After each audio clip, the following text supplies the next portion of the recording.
We were headed to a fancy restaurant where we had been invited by my mother-in-law, Beth. When we got there, there was only one seat left. It seems like there is only one seat left, so there is no seat prepared for me? When I asked her that, she grinned and said this. This is only a family gathering, so there was no need for me to prepare a seat for you. Oh, but you'll have to pay the bill for the restaurant. Beth looked really proud of herself as she said this. But I just had enough, and couldn't take it anymore. I will never pay the bill for a stranger. My name is Megan, and I am a 30-year-old office worker. My husband, Andrew, and I have been married for 3 years now. We are currently both working together, and we have been supporting each other and living happily together. My husband does his share of the house chores, and he also works hard at his job. I respect him, and I think we have a very good relationship as husband and wife. We were happily married in that way, but there was still one problem which troubled me, and it was a big problem for me. And that problem was my mother-in-law, Beth. My husband has a little brother, Thomas, and Andrew was the eldest. So that is one of the reasons why Beth loves my husband very much, as he was her eldest son. My husband tells me, "My mother is too overprotective, and she could be a little bit of a hassle." And it seems that he's not a mama's boy, but that Beth is the one who is overly affectionate about Andrew. Probably Beth thinks that her eldest son is the most dependable, so of course she considers me, who married him, to be her enemy. And what's even more funny is that it takes about only 20 minutes by car from my parents-in-law's house to our house, so we live pretty close to each other. So that's why Beth persistently calls us to visit her nonstop. Andrew basically refuses Beth, saying that we were busy. But if he doesn't show up at least once a month, Beth would storm into our house, so he has no choice but to visit her. I wouldn't really mind if Beth only bothered my husband, but she also picks on me and harasses me, which is very annoying. "Oh, Megan, I made you some tea." Well, yours is the third cup which I brewed with the used tea leaves, but I'm sure that the tea would still taste fine. "Oh, thank you very much." It's sour." There seemed to be a lot of vinegar in the tea, so it tasted extremely sour and bad. Seeing me frowning and making faces since it was so sour, Beth was holding her stomach and laughing. "I love that face of yours. It really is worth teasing you around." And that is how Beth would suddenly pick on me in an unexpected way. And not only that, but she usually says something very abusive towards me. And the unfair thing is that Beth would never do that in front of my husband. Only when it is just the two of us, she picks on me and is mean to me. And lately, Beth has been picking on me again by asking me questions whether we are blessed with her grandchild or not. "Oh, Megan, when are you going to get pregnant?"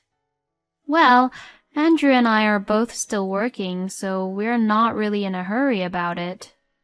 Besides, Andrew and I have been talking about not really planning, but waiting for an opportunity for me to get pregnant in a natural way."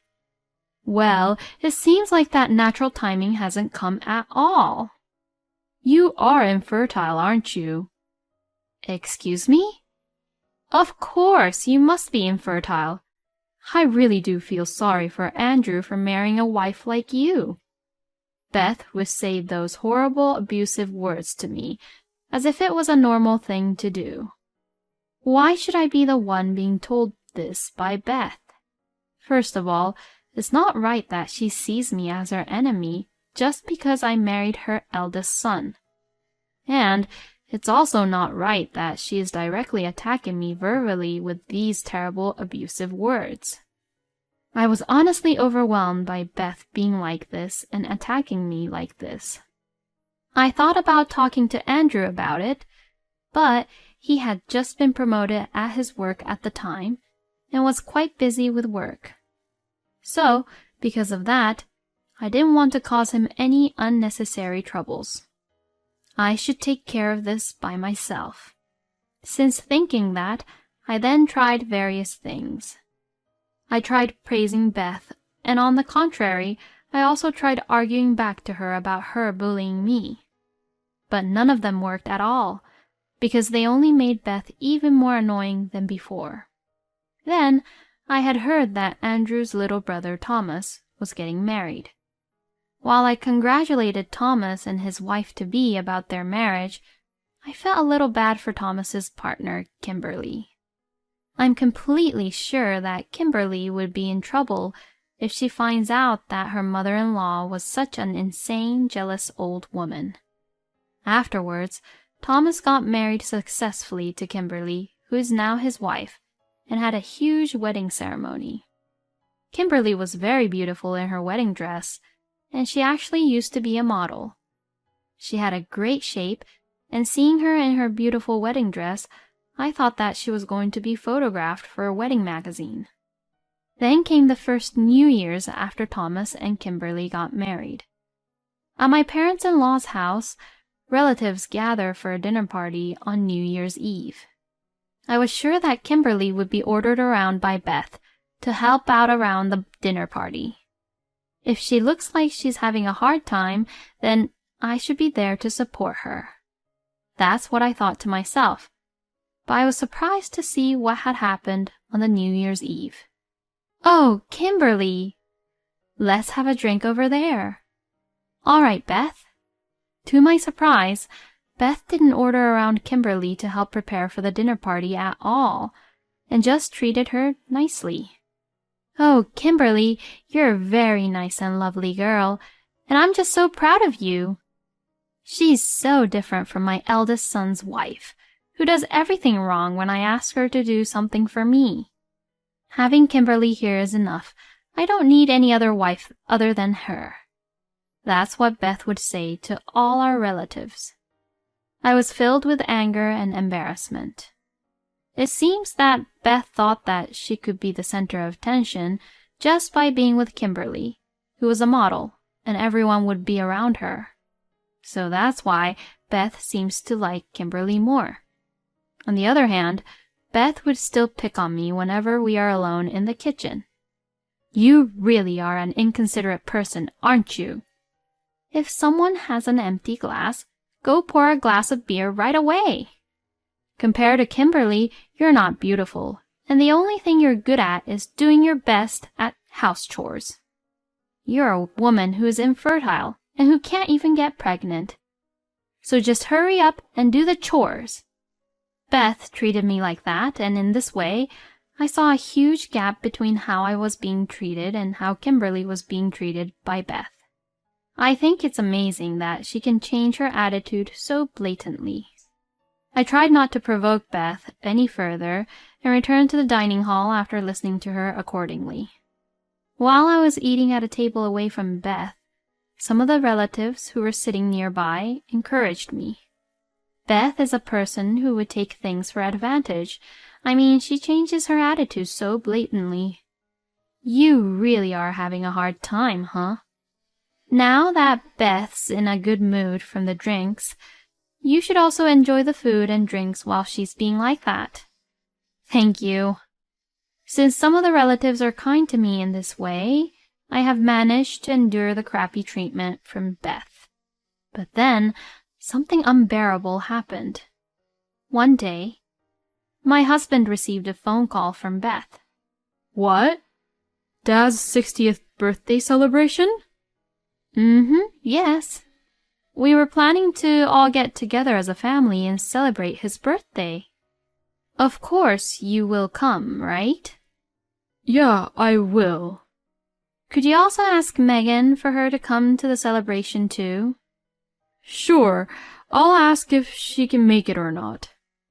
Beth has a really loud voice, so I could normally hear her voice from my husband's phone and I could understand what she was saying. Well, I think you heard all about it, but what do you think, Megan? Do you think you can go? Well, I thought about it. I really did not want to see Beth as much as possible. But it would create bitter feelings if I was the only one not attending Jack's 60th birthday celebration. Thomas and Kimberly would definitely be invited, and they would go, so if I don't go, then I would only be the one not attending. Well, Beth wouldn't bully me when Andrew is there with me, so I guess I'd be fine. I told Andrew that I would attend, and then the two of us went shopping for a gift to celebrate Jack's 60th birthday. About 2 weeks later, the day of Jack's 60th birthday celebration arrived in no time. We were told that the party would start at 6:30 p.m., so my husband and I went to the dinner party on time. We headed for a fancy restaurant where we had been invited by Beth. When we arrived and were shown to the private room, all the other relatives were already there. Oh, so everyone had already arrived. You're all early. My husband said that, and to that, Thomas replied, No, Mother told us that today's dinner party starts at 6 p.m. What? No, it's from 6:30, right? My husband looks at me as he said that. To that, I said, Yes, Beth called me the day before yesterday about the start time and told me that it would be from 6:30 p.m. Then, to this, Beth says, I clearly said it would start from 6 p.m., didn't I? Megan, you must have misunderstood. And she began to get angry. I don't want you to talk as if it was my fault when you're the one who got it wrong. As she said that, then it hit me that I was being set up. Beth was trying to make me the bad guy, to get everyone to blame me. Oh, there. It's not like we're going to run out of food, and now that we're all here, let's get on with it. Jack, who was the main host of the party, said so, and it was settled for the time being. My husband and I walked to the end of the dining hall where there was an empty seat. But then I noticed something. When I got there, there was only one seat left. It can't be. It was Beth who had organized this dinner party. There was no way that Beth would not have prepared a seat for Andrew. This means that she probably did not prepare a seat for me on purpose. She probably lied to us about the starting time because she wanted to make sure we would be the last to arrive. You didn't prepare a seat for me? When I asked her that, Beth said this with a huge grin on her face. Oh, did I perhaps make a mistake? Did I miss a seat for you? I'm sorry. I thought I had enough seats for everyone, but I must have made a mistake then, Beth lied in a way that was completely easy for me to understand that it was a lie. Then Andrew said, I'll see if I can get another seat, and left the room. I felt a little awkward being in this room just standing around, so I left and waited for my husband to come back. Then, for some reason, Beth also came out of the room. Beth seemed to think that this was a good chance to be alone and bully me. Your panicking face was a masterpiece. Aren't you ashamed at all for doing this? If Jack or Andrew finds out about you bullying me like this, they would be furious with you. Excuse me? Of course they won't find out. I'm bullying you in a way that they won't ever find out about it. I see. But I really didn't think that you wouldn't prepare a seat for me here today. Because a wife is only a stranger, and because we're not even related by blood, you know. This is a family gathering, so there is no need to prepare a seat for a person like you. Then what about Kimberly? She's a wife too. She is special. If she's there, then everyone would also pay attention to me. I see. Well, I've had enough. Even if I could get an extra seat, I'm leaving. Well, duh, of course. Who would even allow you to attend to this party? Oh, but you will have to pay for the restaurant bill. Beth looked so proud of herself as she said that. But I have had enough, and I couldn't take it anymore. I will not obey with what Beth says anymore. Oh, do stop talking nonsense, Beth. I will never pay for someone's bill who is a stranger to me. When I said that, Beth's face turned bright red. This is not nonsense, and also, what are you saying to your own mother-in-law? Oh, no, you said it yourself, Beth, that a wife like me is a stranger. Or do you pay for other people's meals and drinks, Beth? Well, you certainly don't look like such a saint who would even do that, though. Just shut up and pay up. How persistent are you? I'm leaving now. Oh, no. Are you really leaving? When I really tried to leave, Beth began to panic. What do you want? You're the one who kicked me out, you know. Well, it's my treat for today's celebration. That's why I'm supposed to pay for this dinner party. Oh, so you mean to tell me that you showed off with this fancy restaurant with the intention of making me pay for it? Yes, that's right. So you have no choice but to pay for it. Beth's logic completely made no sense to me. I felt ridiculous and said, I'm leaving, and headed for the exit.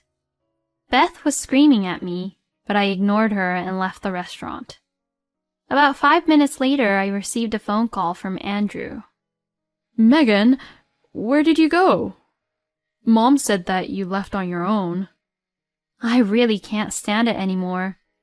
Huh? What are you talking about? You'll understand when you hear the recording I'm about to send you.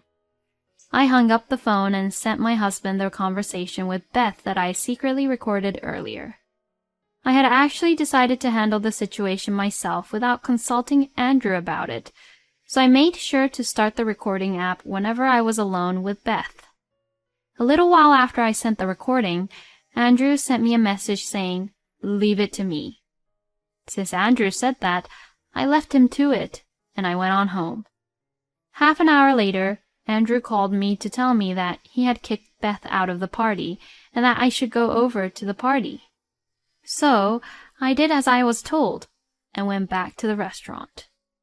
And when I entered the private room, Andrew, Jack, and Thomas came over and apologized to me. Oh, Megan, I am so sorry that I didn't realize that my stupid wife was doing something terrible to you. I'm really sorry about that, Megan. I should have watched Mom more carefully, too. Megan, I am so sorry for all the pain I have caused you. I should have been the one to protect you the most. I felt a little better when they all apologized to me that way. According to Andrew, he played the recording in front of everyone and began to question Beth right then and there. Since she couldn't deny it as the evidence was there, it seems that Jack became very angry at her and told Beth that he was divorcing her and kicked her out. Beth actually asked for Kimberly's help, but Kimberly cut her off, saying, "I don't trust you since I now know the real reason why you were so nice to me." And no one took Beth's side, and Beth screamed, "Why do you believe what that woman says?" And to that, Jack responded, "That's enough. I can't do this anymore with you. I'm divorcing you," and kicked her out of the restaurant. With Beth gone, there was room for one more person, and I was able to attend the dinner party, and we celebrated Jack's 60th birthday in peace. Jack was very pleased with the gift my husband and I picked out for him, and we had a great time. We paid half of the bill, and the other half was paid by Thomas and Kimberly. After that, Jack really had divorced Beth. Beth asked Andrew and Thomas for help, but both of them were so disappointed with their own mother that they ignored her. Beth, who had been a housewife all her life, now lives alone in a rundown apartment while working part-time for minimum wage. Seeing Beth living her life like that, even though I knew this already, I thought to myself that I will never bully a wife ever. If I ever have children and they have a wife in the future, I will make sure that I will never be like Beth.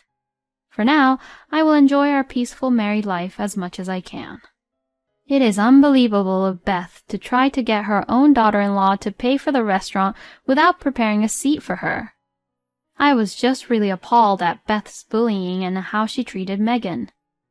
After all, that's the reason Jack divorced Beth. So, I do believe that Beth deserves what she got. I wish Megan a happy life with her wonderful husband. Thank you for watching until the end. Please subscribe to our channel.